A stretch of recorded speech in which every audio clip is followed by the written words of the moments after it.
celui qui nous établit.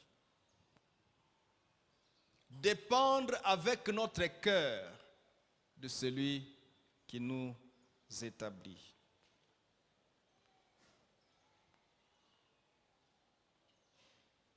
Mais laissez-moi nous fixer un peu. Parce que plus on a beaucoup appris, à un moment on peut se retrouver comme perdu dans beaucoup d'informations, perdu dans la matière. Tout ce que nous avons appris depuis le tournant décisif tourne autour de 4 choses, que je peux aussi appeler les 4 clés pour être opérationnel dans ton établissement. La première clé, c'est, je vais donner cela en termes simples pour qu'on les retienne. La première clé, c'est comprendre. La deuxième clé, c'est devenir. La troisième clé, c'est faire. Et la quatrième clé, c'est la main de Dieu. Comprendre, devenir, agir, la main de Dieu. C'est facile à retenir. Tu as noté? Comprendre, devenir, agir et la main de Dieu. Je peux reprendre, comprendre, devenir, agir, la main de Dieu. Tu peux le dire au voisin pour que dire au voisin, pasteur Anasema Ivi.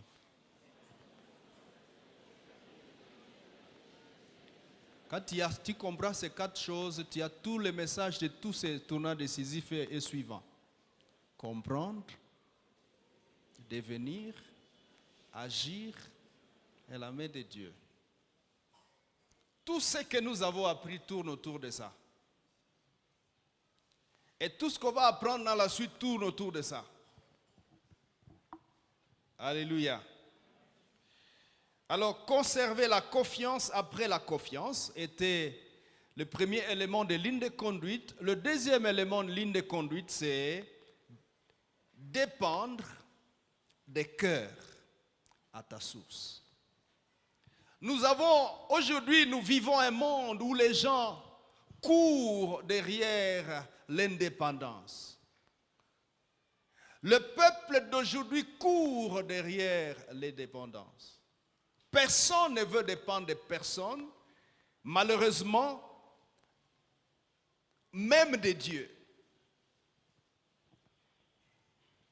Et surtout au Congo, où l'esprit de 1+4 navigue toujours et atteint même l'Église, où les gens considèrent que si Dieu doit régner et que moi je règne, il faut qu'on partage les butins de la gloire.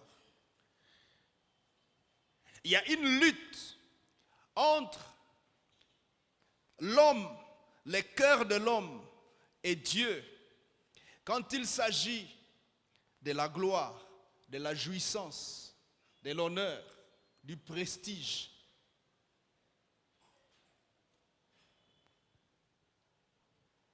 Lorsque Dieu nous établit, c'est pour un but. Mais le but de Dieu, c'est pour être utile, c'est pour faire, c'est pour bénir, c'est pour aider, c'est pour produire. Mais à chaque établissement, il y a un phénomène de retombées que malheureusement le cœur de l'homme a plus tendance à rechercher les retombées avant l'action, à rechercher les retombées, même quelquefois lorsque nous avons pu agir, le cœur de l'homme a tendance à s'accaparer de toute la gloire. Nous voulons la gloire. Il y a un conflit entre notre cœur et le cœur de Dieu. Quand Dieu nous établit, il investit en nous. Il veut la gloire pour lui. Mais quand bien même Dieu veut la gloire, notre cœur veut aussi cette gloire-là. Et nous luttons avec Dieu pour cette gloire. Beaucoup d'hommes et de femmes, même des grands hommes de Dieu, ont échoué dans leur parcours parce qu'ils sont entrés sur le mauvais terrain de lutter avec Dieu pour la gloire de Dieu. C'est disputer l'honneur qui est dû à Dieu. Je vous ai déjà dit une fois, vous pouvez trouver même des personnes dans le ministère qui se sacrifient, qui luttent et qui font des choses bien, mais pas pour la gloire de Dieu. Il faut des choses bien pour que Dieu soit à mesure de les utiliser, soit à mesure de les propulser en vue de leur propre gloire. Et Dieu ne se retrouve pas. Dieu ne se retrouve pas.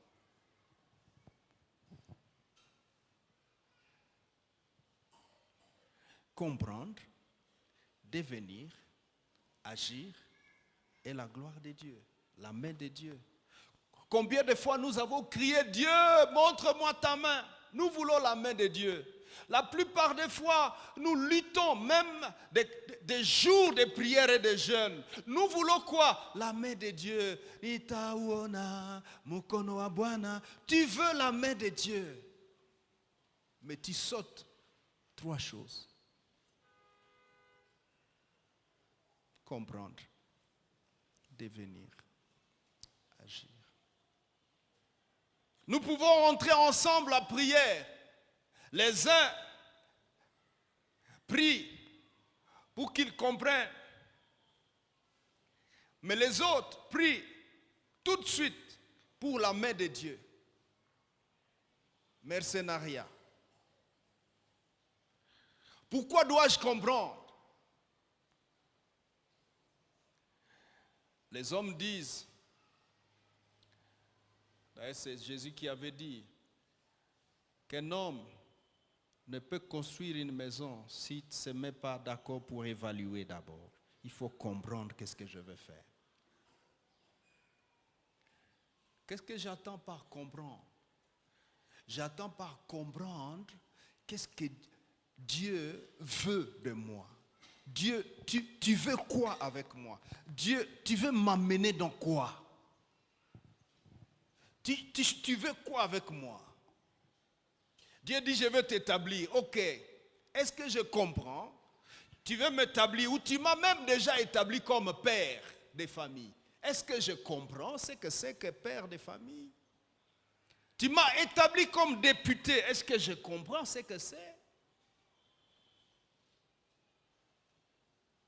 Tu m'as établi pasteur. Est-ce que je comprends ce que c'est que d'être pasteur?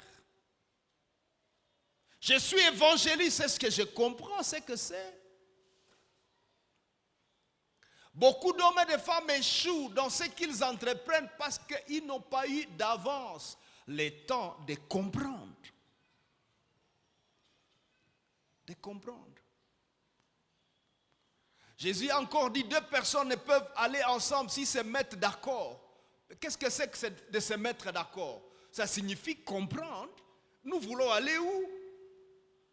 Y compris se mettre d'accord avec Dieu pour un objectif divin. Il faut le comprendre. Si je ne comprends pas, alors on ne va pas aller loin. Mais si j'ai réussi à comprendre, ok, je vais subsister dans le parcours en question. Alléluia. Alléluia. Dieu t'a établi femme, épouse. Est-ce que tu comprends ce que c'est? Certaines sœurs veulent arriver aussi à l'établissement comme épouse. Est-ce que tu comprends, jeune fille? Tu comprends? C'est quoi être femme? C'est quoi être épouse? Si tu ne comprends pas, arrête cette prière-là. Demande d'abord à Dieu. de t'aider à comprendre. Si Dieu se précipite de te donner le mari, avant que tu n'aies compris, tu vas faire de ton mari Kamundele. On a vu une femme qui a brûlé sa femme, son mari. Elle a brûlé. Tu comprends ce que c'est qu'être épouse de quelqu'un ou être mari de quelqu'un? C'est quoi? Comprends-tu le fait d'être PDG, le fait d'être ministre? Comprends-tu le fait d'être établi le boss riche de l'église? Seigneur, donne-moi beaucoup d'argent, tu vois, normalement. Ok, normalement. Tu comprends quoi? Et si Dieu te donne beaucoup d'argent, tu es millionnaire. Tu comprends quoi?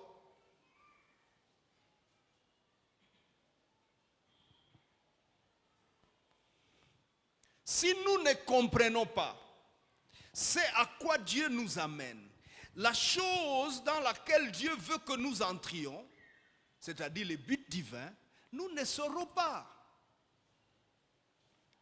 La compréhension du but divin conduit à devenir. Quand je comprends c'est à quoi Dieu m'appelle, je comprends en même temps que je dois devenir la personne appropriée pour ce but-là. Quand je comprends c'est à quoi Dieu m'appelle, je me rends tout de suite compte que je ne conviens pas et qu'il faut faire quelque chose pour que je convienne à cet objectif divin. Demande au voisin, est-ce que tu conviens dans l'établissement que Dieu t'a donné? Seigneur, est-ce que je conviens ou je suis juste là? C'était sont des maris de quelqu'un, il est juste là. Il revient le soir, ou le piganine. Tu as préparé quoi? Tu as laissé quoi? Tu es juste mari. Mais les femmes d'aujourd'hui, là, tu t'es pas débrouillé, on n'a rien à manger. Mais quel est ton rôle? Tu comprends ton rôle? Ah ben, tu pouvais aller même chez les voisins, demander un peu de attends, mon voisin, tajiri. Qu'est-ce que tu fais? Tu es mari? Quoi? Tu es quel mari là? Tu comprends ton rôle? Tu es passé député. Et qu'est-ce que tu comprends que d'être député? C'est quoi d'être député? C'est se retrouver. Comment on se retrouve quand on est député? On demande aux gens qui travaillent là-dedans, comment on se retrouve là-dedans. Sinon, ici, là, quand on est député, donc, corruption à Tambala, bien, non, tu vois, hein, quand il y a une décision là, il n'a pas. Être député, c'est aller se retrouver. Tu es devenu ministre. Qu'est-ce que c'est que d'être ministre? Qu'est-ce que tu comprends? On a vu des ministres qui vendent les terrains de l'État, le reste. Bientôt, on va même vendre les ronds-points. Quelqu'un a construit dans les ronds-points. Basse.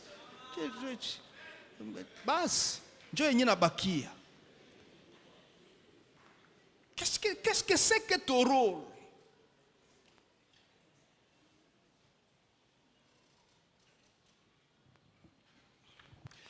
Aussi longtemps que tu ne comprends pas c'est à quoi Dieu t'a établi, tu ne comprends pas ta mission, tu ne comprends pas ton mandat, tu vas commettre des dégâts, tu vas tuer les gens, tu vas manger les gens, tu vas tout faire. Parce que tu ne comprends pas.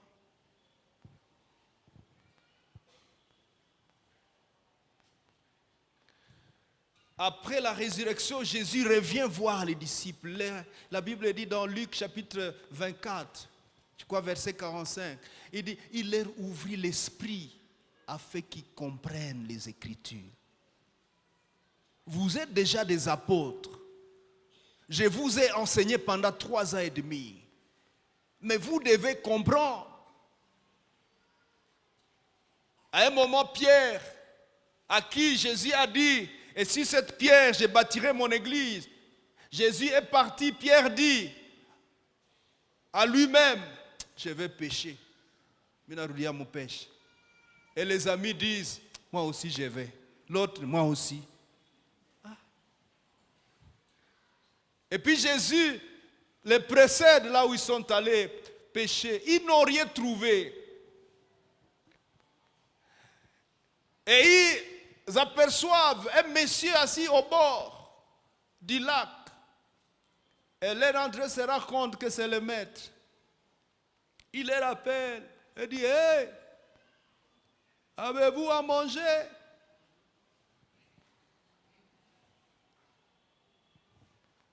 Il était en train de griller un poisson pour eux. Je ne sais pas, il a pêché avec la maison où il a appelé les poissons. Yo, les couilles, il n'y a pas tout de chum. Pierre, tu as péché, tu n'as rien gagné. Mais je t'ai dit il y a quelque temps, suis-moi et je ferai de toi pécheur d'hommes. As-tu compris, Pierre? C'est alors que Jésus pose des questions difficiles à Pierre et lui dit, Pierre, m'aimes-tu? Et Pierre dit, mais la question là, elle vient comment? Paix mes brebis. Pierre, m'aimes-tu plus que tu n'aimes ceux-là? Je crois que Pierre se rend compte, je comprends de quoi il parle. Je n'ai pas compris ma mission. Il m'avait établi. Et il m'a même dit, quand tu seras vieux, affermis tes frères. Au lieu de les affermir, je les ramenais là où ils nous avaient tirés. Je n'avais pas compris. Et il répond à Jésus, Seigneur, tu sais toutes choses. Tu sais que je t'aime. Akosi ni mambo ya maisha hii nisukuma kurudia huku kupeshe huku. Mon frère, ma soeur, si tu ne comprends pas c'est à quoi Dieu t'établit, tu vas tout gâcher. Tu vas tout gâcher. Et je disais donc, c'est lorsque nous avons compris que nous sommes capables ou rendus capables de devenir. L'évangile, l'affermissement, trouve son sens dans nos vies lorsqu'elle confronte la compréhension. Quand je comprends pourquoi je suis dans la classe d'affermissement, je suis dans la classe des disciples, je suis dans la classe des baptêmes, quand je comprends pourquoi, je vais apprendre bien. Mais si je n'ai pas compris, on va me pousser à y aller. On va me dire, on va veiller aujourd'hui, je vais me fâcher. Je vais dire, ces encadreurs aussi nous empêtent. En effet, ils t'empêtent parce que tu ne comprends pas. Tu ne comprends rien. J'ai rencontré certaines personnes qui disent, pasteur, je pense qu'il faut que je sois baptisé. J'avais été baptisé, mais je ne comprenais pas ce que je faisais. Et je lui ai dit, c'est bon, sois baptisé. En fait, le précédent, ce n'est pas une affaire de, bon, les gens vont dire, écoute, tu étais baptisé, ou nagé, ou mouillé. Maintenant, sois baptisé. Comprends ce que c'est, hein, et deviens. Deviens pour être capable de faire. Quand tu n'es pas devenu, tu ne sauras pas faire. Quand je comprends ce que c'est que d'être ministre, alors je cherche les qualités d'éligibilité comme ministre. C'est alors que je serai capable de poser des actes de ministre. Si je n'ai pas compris et je ne suis pas devenu ministre dans les fonds, je suis ministre sur papier, ministre de décret et non pas ministre de cœur, je ne saurais pas agir comme ministre. Bwana asifiwe.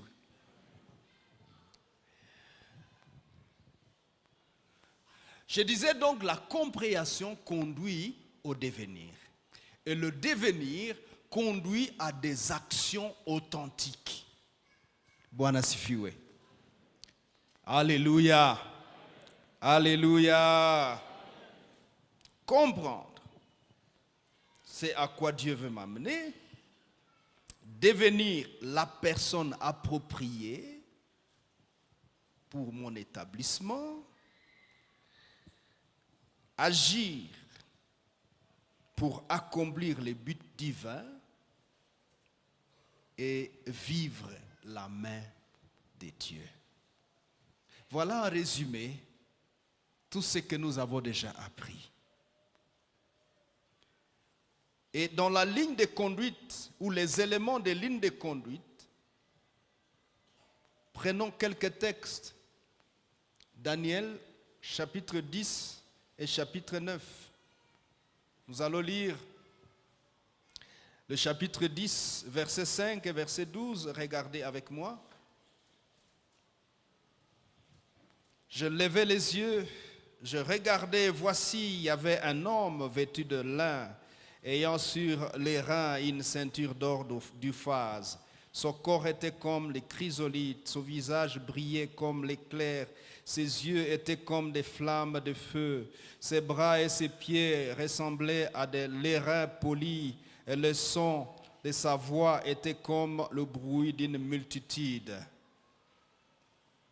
Verset 12, il me dit, Daniel, ne crains rien, car dès les premiers jours où tu as eu à cœur de comprendre et de t'humilier devant ton Dieu, tes paroles ont été entendues et c'est à cause de tes paroles que je suis venu. Ce que je viens de partager se retrouve dans ce verset 12 aussi.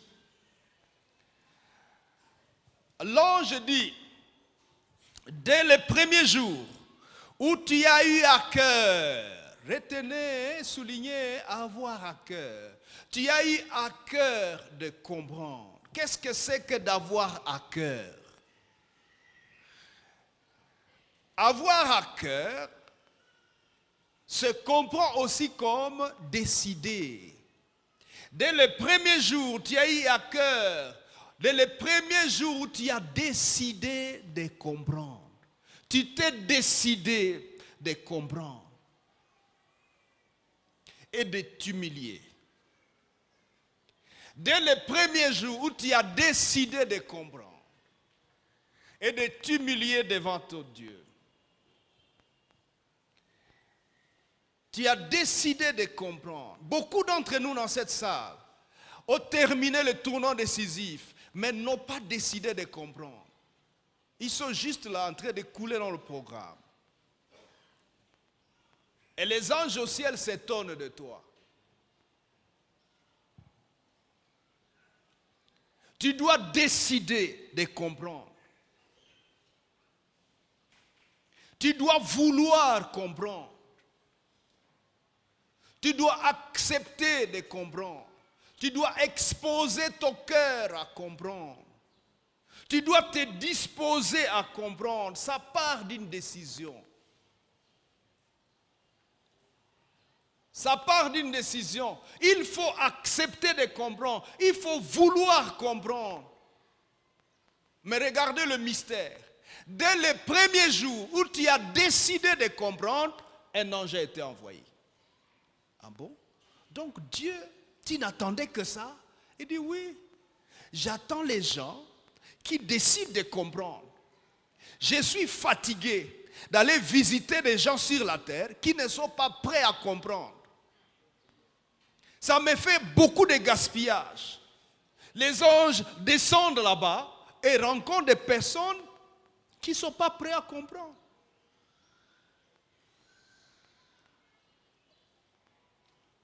Tu as 5 ans dans l'église. Qu'est-ce que tu as déjà compris? Tu as fait 45 jours de tournant décisif. As-tu décidé de comprendre? Tu peux m'aider à demander au voisin? Dis-lui, demande-lui, qu'est-ce que tu as compris en le tournant décisif? Bon, répondez-lui, dis-lui ce que tu as compris.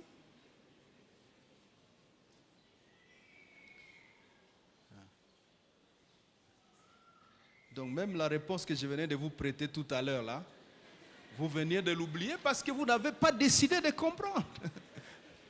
Je venais de vous prêter la réponse. Alléluia. Acclamez le Seigneur. Alléluia.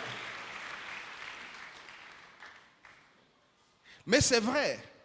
Tu peux vraiment être dans une église, tu es juste là. Tu ne comprends pas. Beaucoup de choses se passent, tu n'es pas dedans. Mais tu aimes. C'est joli l'église, c'est bon. Le pasteur a bien prêché. Il a dit quoi? Non, il a vraiment parlé aujourd'hui.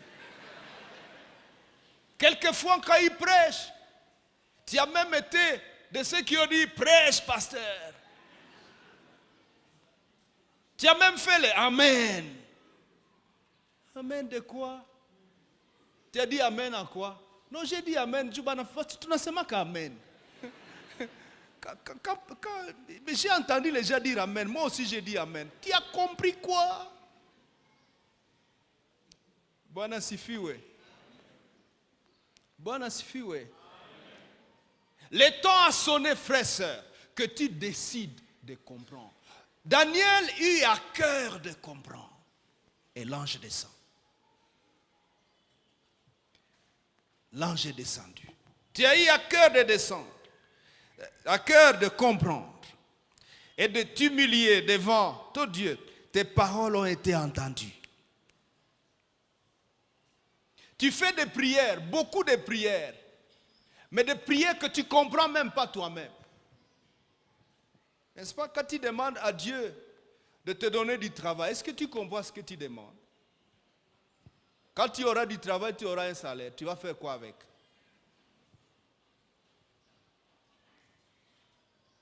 Je vais acheter des vestes.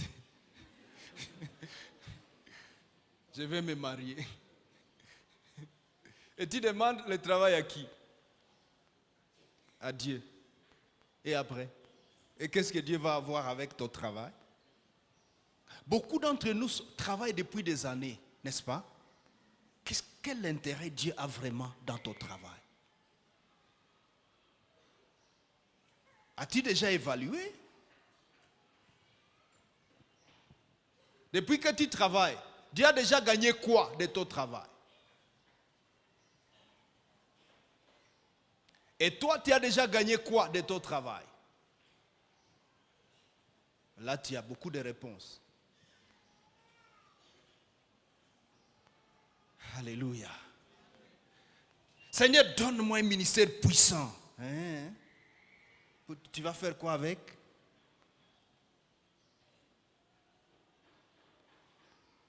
Je vais guérir les malades, je vais. Hein? Et après? Non, il faut que les gens sachent que Dieu m'avait appelé, quoi. Ah, donc c'était ça. Et la puissance ne vient pas. Parce que tu n'as pas la bonne compréhension de ce que tu demandes. Donne-moi des enfants, Seigneur. Tu vas faire quoi avec les enfants?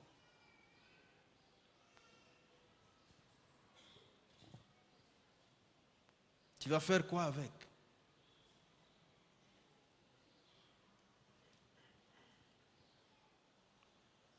Toto na inasumbuaka. Kumbe sasa mimi natoka. Mimi les enfants là. Tu avais quand même demandé les enfants. Mais les enfants t'embêtent. Donc tu avais demandé des choses que tu ne comprenais pas. Conséquence, tu n'instruis pas, tu n'éduques pas bien tes enfants et les enfants sont sur la rue.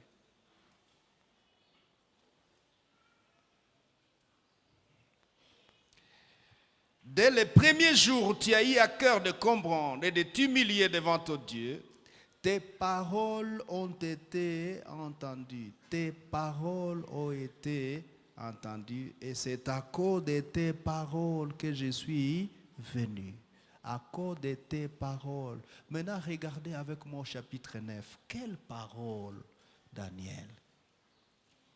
À cause de quelles paroles, Daniel? Chapitre 9. Quel est le débat entre Daniel et Dieu? Au verset 2, le débat c'est que Daniel a compris et découvert que les années qui devaient passer en déportation, en exil, sont achevées, ils doivent repartir dans leur pays. Mais on ne répare pas comme ça. On ne va pas se réveiller un matin et dire aux autorités, nous repartons. Non, il faut que Dieu intervienne, il faut qu'un miracle se produise, il faut que quelque chose se passe. J'aimerais dire à quelqu'un, mes amis, beaucoup d'entre nous, nous sommes dans des situations misérables et malheureuses qui devraient déjà et qui ont déjà expiré. Mais nous sommes dans des prolongations des malheurs, dans des prolongations des misères, dans les prolongations des célibats, dans les prolongations d'échecs. Parce que nous n'avons pas compris. Dieu dit à Abraham, ta descendance va passer 400 ans en Égypte, dans un pays étranger. Et ils ont passé 430 ans. Les 30 ans étaient des 30 ans de prolongation parce que personne n'a compris. Ils n'ont pas compris. Daniel aussi découvre par les livres, ça devait être 70 ans. Et il commence à prier des prières de Sion. Il fait des prières, il parle. On va regarder ça tout de suite. Il parle. Qu'est-ce que tu parles, Daniel? Il dit, je parle. Et Dieu vient à cause de ses paroles. Jusqu'à quand tes prières deviendront des paroles qui vont faire descendre la main de Dieu. La main de Dieu. Nos prières sont-elles des récitations, des chantages contre Dieu? On fait des chantages contre Dieu. Ce n'est pas comme cela. Ce n'est pas ce genre de paroles qu'il faut descendre les anges. Regardons les paroles qui ont fait descendre l'ange de Dieu. Verset 15. On peut commencer à 15 et regarder, lisons ensemble. Et quand tu lis ça, essaye de dire à ton cœur, deviens comme ça. Allons-y, 1, 2, 3, 15, 9, 15. Et maintenant, Seigneur, notre Dieu, toi qui fais sortir ton peuple du pays d'Égypte par ta main puissante. Vous avez lu? Vous avez trouvé le verset? Daniel 9, 15 et suivant. Lisons ensemble, s'il vous plaît. Tout le monde. Toi qui as fait sortir ton peuple du pays d'Égypte par ta main puissante et qui t'a fait un nom comme il est aujourd'hui. Nous avons péché, nous avons commis l'iniquité. Seigneur, selon ta grande miséricorde, que ta colère et ta fureur se détournent de ta ville de Jérusalem, de ta montagne sainte, car à cause de nos péchés et des iniquités de nos pères, Jérusalem et ton peuple sont en opprobre à tous ceux qui nous entourent. Maintenant donc, ô notre Dieu, écoute la prière et les supplications de ton serviteur. Et pour l'amour du Seigneur, fais briller ta face sur ton sanctuaire dévasté. Écoutez, Daniel parle à qui? Et il lui dit quoi? Pour l'amour de qui? Pas pour l'amour de moi. Regardez. Pour l'amour. Ah. Mais tu parles au Seigneur. Si c'était un Congolais, il dirait, pour l'amour de moi, pour ma dignité dans la ville de Goma, pour mon honneur dans notre famille, Baloba Mingi, ba humiliation et l'équi. Daniel parle à Dieu. Rappelez-vous, l'ange est venu à cause des paroles de Daniel.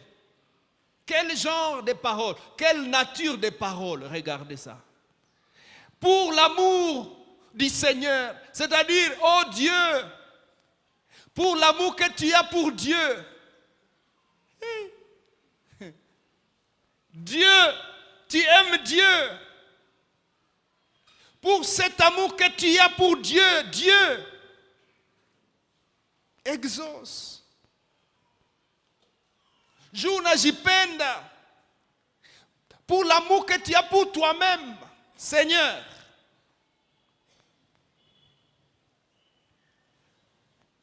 Wow.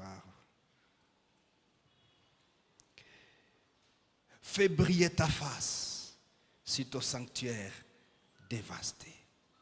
On peut continuer?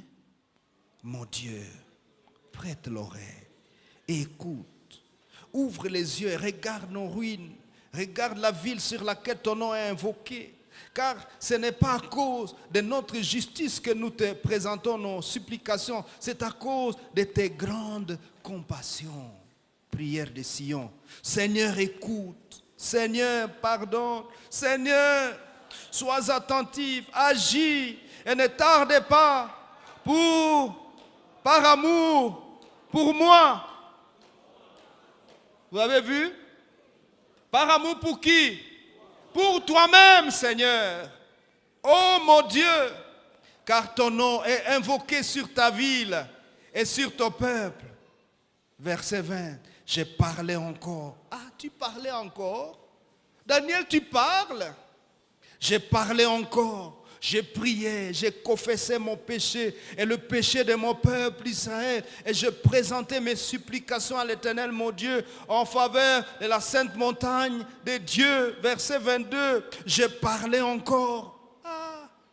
J'ai parlé encore dans ma prière quand l'homme Gabriel que j'avais vu précédemment dans une vision s'approcha de moi d'un vol rapide à l'heure de l'offrande. Il y a même l'offrande dans la prière.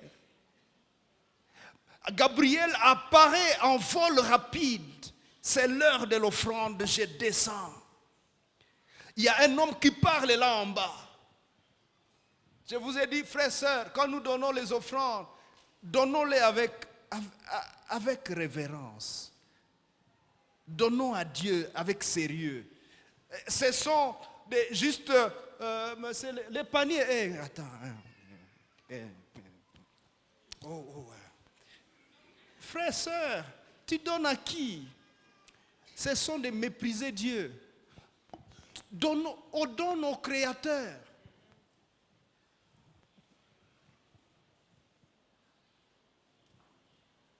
Même dans nos propres maisons, si tu amènes quelque chose à ta mère ou à ton père, tu lui donnes ça comment? Hein? Tu lui balances ça. Maman, je t'ai amené un pagne.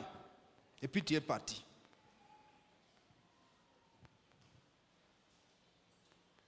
À l'heure de l'offrande, par un vol rapide.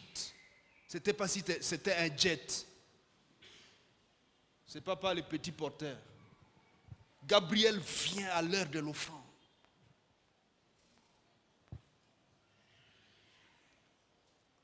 Il arrive à l'heure de l'offrande.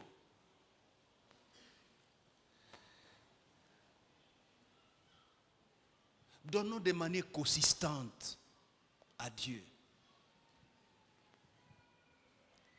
Donnons avec respect à Dieu. Je ferme la parenthèse. Qu'est-ce que Dieu est en train de venir faire?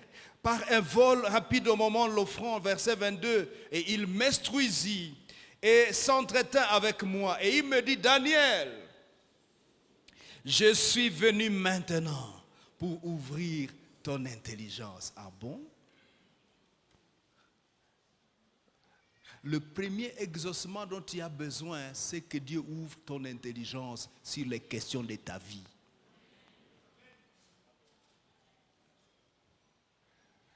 Si tu réussis à comprendre les questions de ta vie, tu vas déjà avancer.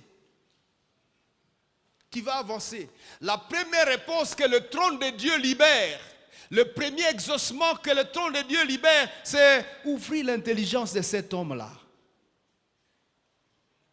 Ouvrir l'intelligence. Jésus leur ouvrit l'esprit afin qu'ils comprennent les Écritures. Ça n'a pas commencé avec Jésus, ça avait déjà commencé avec Daniel. Ouvrir l'intelligence. Oh Dieu, ouvre mon intelligence aussi ce matin.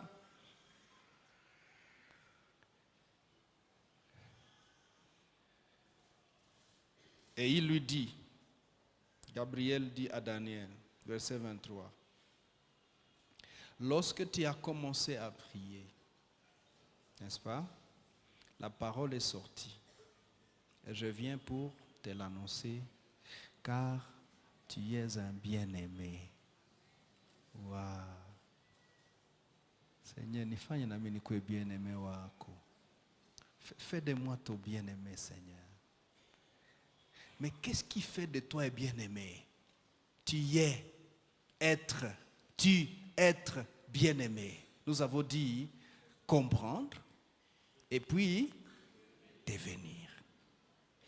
Quelles sont les choses qui rendent Daniel un bien-aimé?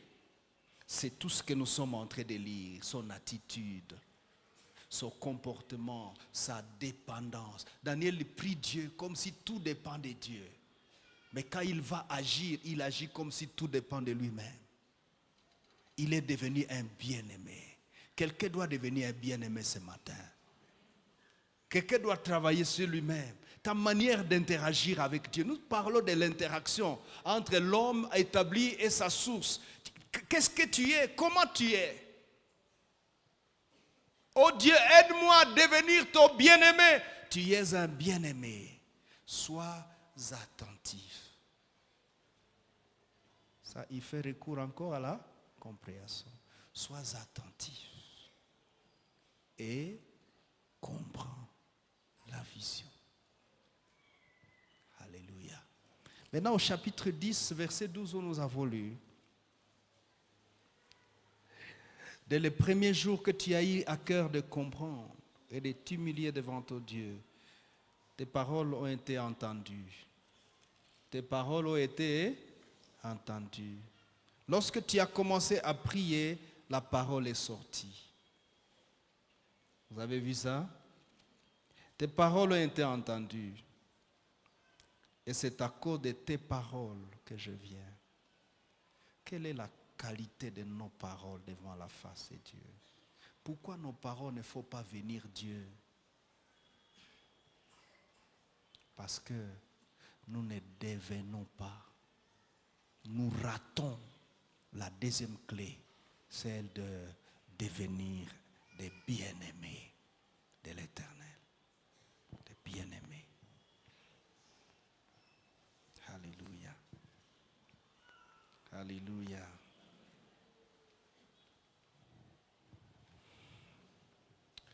On va continuer prochainement. Mais laissez-moi vous donner cet exemple. Daniel, c'est un frère qui opère comme un chef d'État, mais aussi un chef de famille. Daniel a un modèle d'établissement de chef d'État.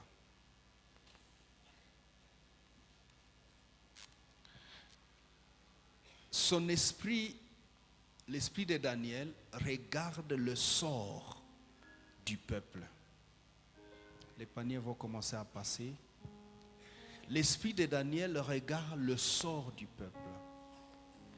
Dans son établissement, il comprend que c'est ça que je dois faire. C'est à ça que je dois travailler. Il a compris cela.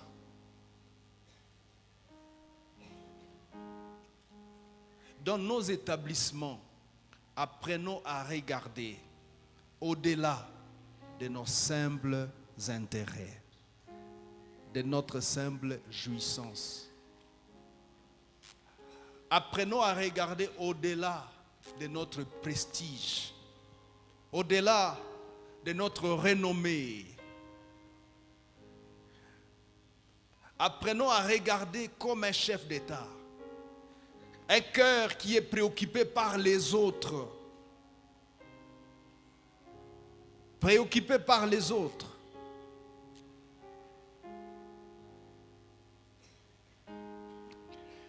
Et dans cette conscience, que le but est tellement élevé, que l'objectif est très élevé, dépendons de l'Éternel. Exerçons nos cœurs à dépendre de l'Éternel. Quelqu'un va offrir à Dieu, c'est l'heure de l'offrande. L'heure de l'offrande.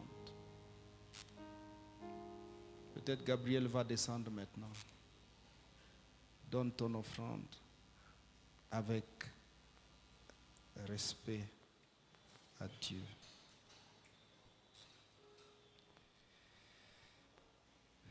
Le cas de Saül dans 1 Samuel 9, 16 à 17. Dieu dit à Saül, c'est toi qui commenceras à délivrer Israël des Philistins. Mais Saül, qu'est-ce qui va lui arriver? Pauvre Saül, il n'a pas réussi à dépendre de Dieu.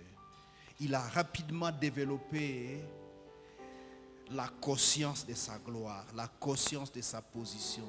Il a sombré dans les éléments de sa position, de son pouvoir. Et il a cessé de dépendre de Dieu. Il a commencé à désobéir aux instructions de sa source. Il a commencé à faire fi du sacrificateur. Il a commencé à poser des actes. Conséquence, il a été destitué.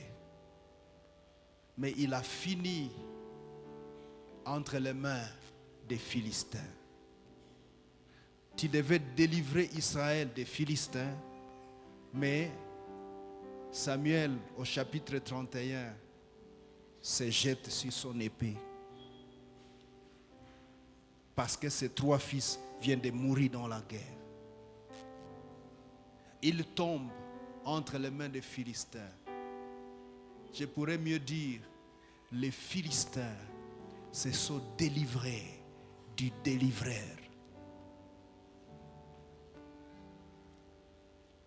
Ils se sont délivrés de celui qui devait délivrer Israël. Mon frère, ma soeur, dépend de Dieu. À la maison, essaye de relire cette prière de Daniel et retrouve les choses qui manquent dans tes prières, dans ton attitude, dans ta manière de voir et de comprendre. Essaie de lire ces chapitres 9 et 10 pour repérer ce qui manque à toi, ce qui te manque. Daniel était un homme de même nature que nous.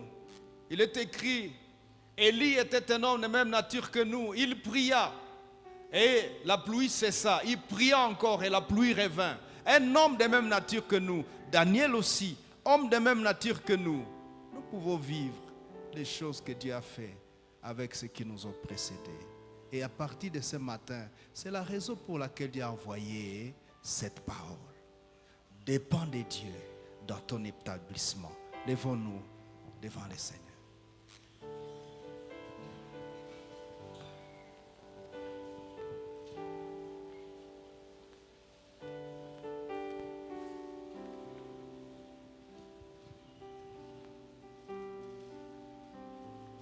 As-tu déjà compris ce que tu veux dire à Dieu? Commence à parler. Seigneur, je veux comprendre. Ouvre mon esprit. Ouvre mon intelligence afin que je comprenne les Écritures. Seigneur, jusqu'ici, je n'ai pas bien compris. Tu attends beaucoup de moi, mais je n'ai rien compris, Seigneur. J'ai besoin de feedback de ton trône. J'ai besoin que tes anges viennent. J'ai besoin de ta visitation, mais je n'ai rien compris. C'est pourquoi tu n'as pas intérêt à envoyer quelqu'un vers moi. Seigneur, je vis encore les prolongations des malheurs qui devraient s'arrêter depuis, parce que j'aurais dû comprendre depuis longtemps, mais je n'ai pas compris encore. Seigneur, que les prolongations de mes misères s'arrêtent ce matin.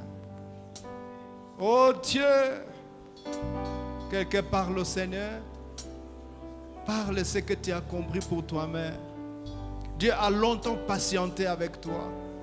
Le trône de Dieu a des bagages énormes pour toi.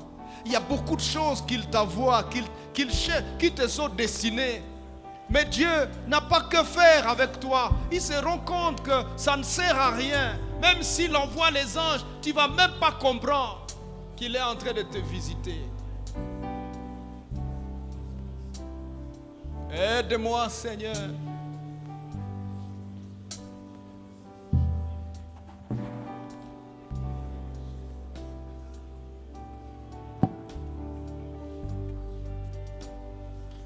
Seigneur Jésus, voici mon cœur, Seigneur. Voici mon cœur, Seigneur. Merci pour les exaucements que tu prévois pour mon frère et ma soeur. Ce matin, je prie que tu ouvres son intelligence. Prions ensemble, frères et sœurs. Prions ensemble.